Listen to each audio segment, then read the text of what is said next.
sat here at the moment in this very unusual vehicle. There don't seem to be very many of them still left in operating condition. No, you're absolutely right. This vehicle is called a Dukw. I don't believe there are any actually operating in the country today, not originals anyway. So this is quite a highlight of the museum to have this operating.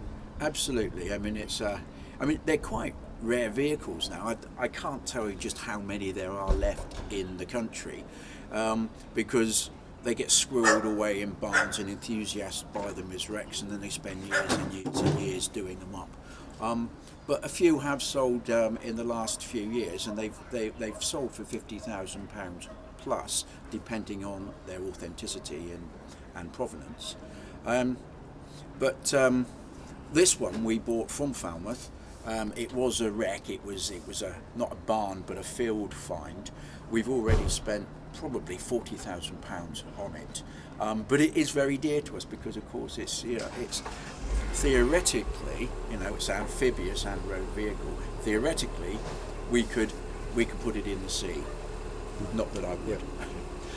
But this is our own uniquely organised event, and it's really to draw attention to Castletown and to ensure that as many people as possible are aware of the very important piece of history that Castletown itself played in the Second World War. And what was that? Well, the pier just behind me and the beach just 100 yards further up were the embarkation point for the American 1st and 29th Divisions to get onto the ships to take them over to Omaha Beach. 400,000 vehicles and several 100,000 men all passed through Castletown, predominantly Americans.